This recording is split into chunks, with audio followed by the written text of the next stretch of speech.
So welcome to the third segment of Module 2. I'm going to talk to you about the power of interaction. The first thing I want to show you is that NP can be seen as a proof system. The usual definition of NP is problems that are solvable by a non-deterministic Turing machine, but we can also see it as problems that are verifiable by a deterministic Turing machine.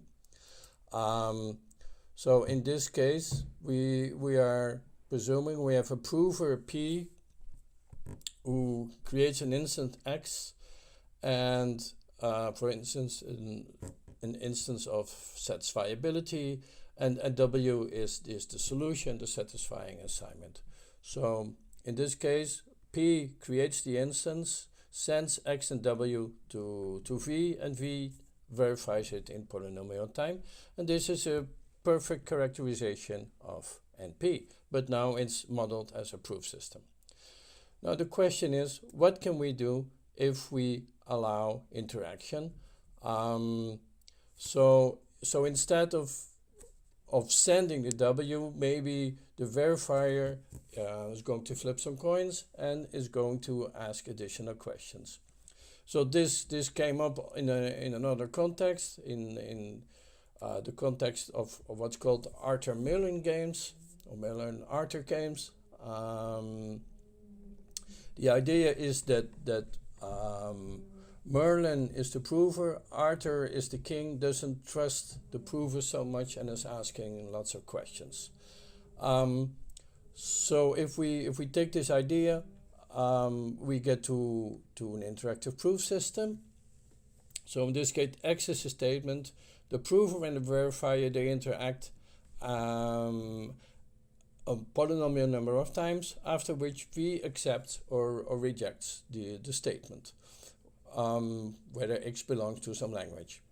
And as before, V is polynomial time, but there are no computational restrictions on the prover.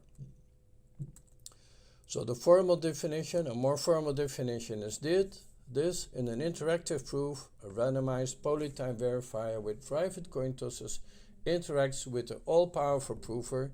They send messages back and forth in polynomial many rounds. Correct statement should have proof accepted with probability 1.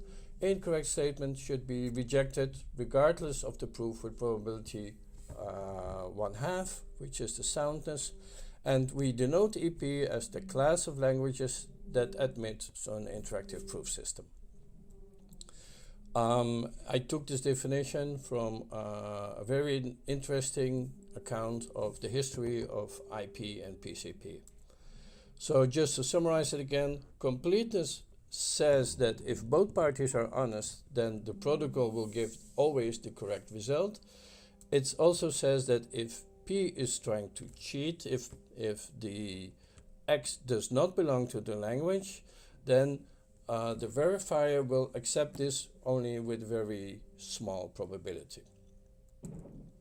So the question now became, which languages belong to IP? It's clear that NP is a subset of IP, but the question at the time was, is SP bigger? If so, how much? And the first instance, the first evidence that we had at the time was called the Graaf non-isomorphism problem. So let me try to explain that. Graaf isomorphism is the following problem. Two graphs are isomorphic if they are identical, in the sense that they have exactly the same structure, but the labeling of the vertices is different. So another way of phrasing it is this: G1 and G2 are isomorphic if there exists a permutation sigma between the vertices V1 and V2 that preserves adjacency. So if U and V are adjacent in the first graph, then their images must be adjacent in the second graph. And this is an if and only if relationship.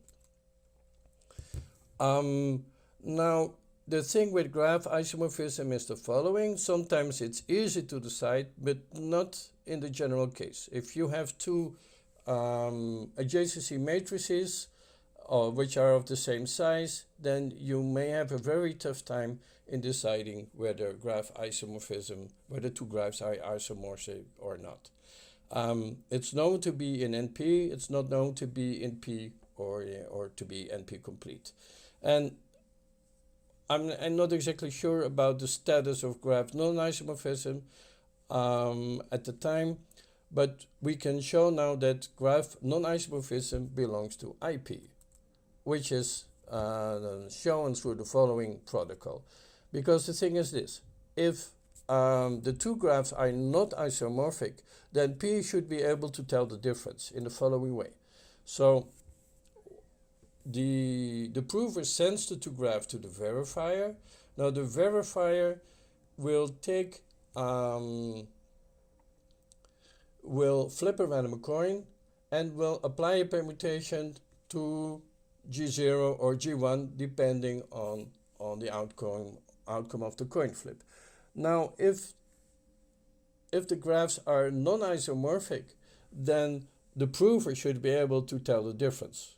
If they are isomorphic, then the prover is stuck because he cannot distinguish between the two cases, and so he's going to err in half of the time. So this is essentially what the protocol is doing. The verifier takes a random G0 or G1, applies the permutation, creates H, send H to P.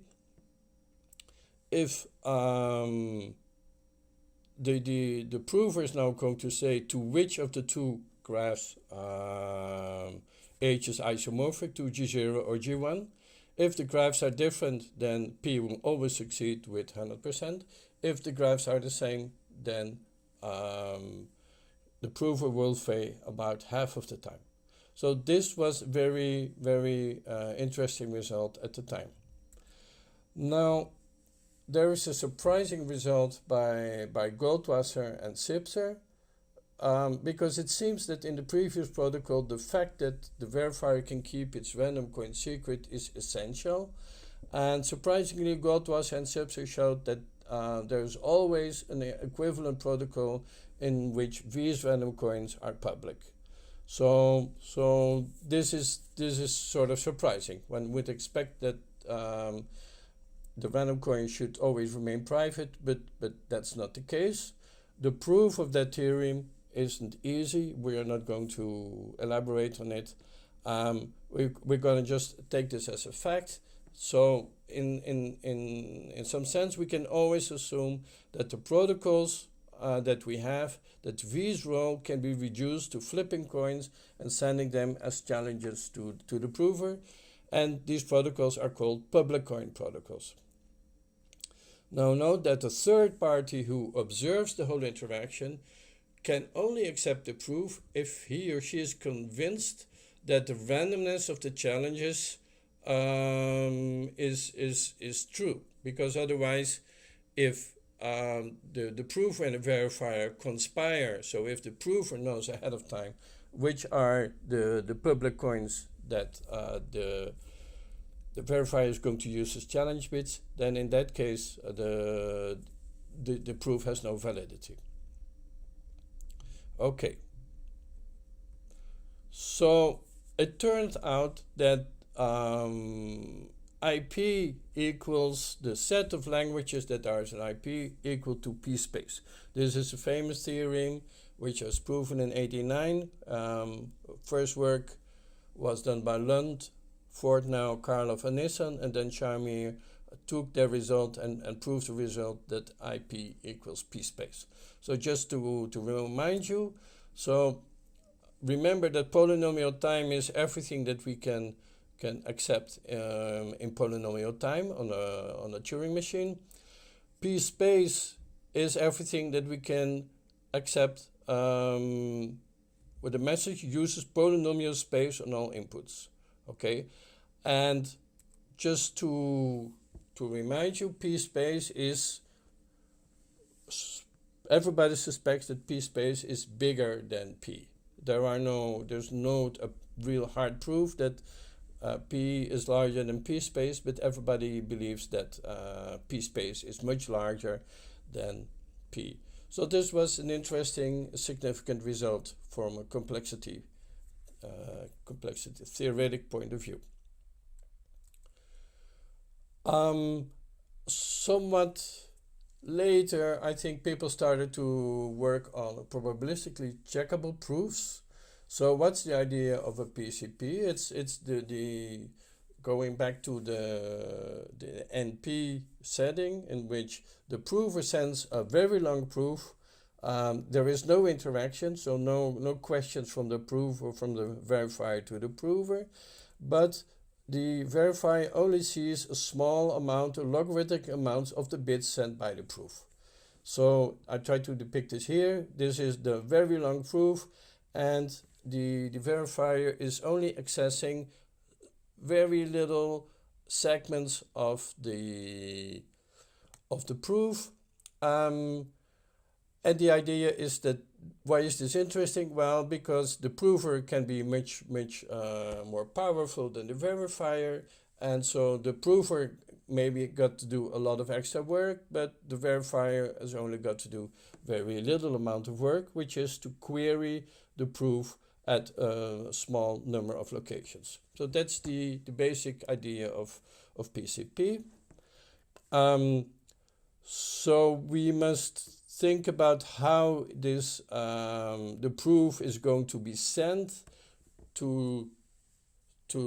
by the prover to the verifier. So we're going to think of this as an oracle. Again, I told you an oracle, it's like a magic box, and so in this case the magic box is sending the whole proof, and the verifier can access the proof at only a limited number of positions without seeing any of the other positions.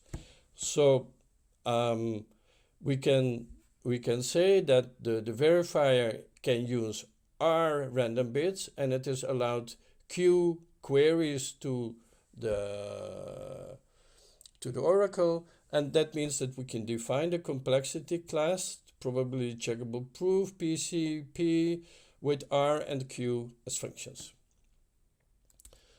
And it turns out that NP now is a special case of PCP. If we restrict the number of random bits to log n, and with the number of queries to be constant, then we get this theorem. So this is the famous PCP theorem, which shows that PCP with these constraints is equal to the class NP.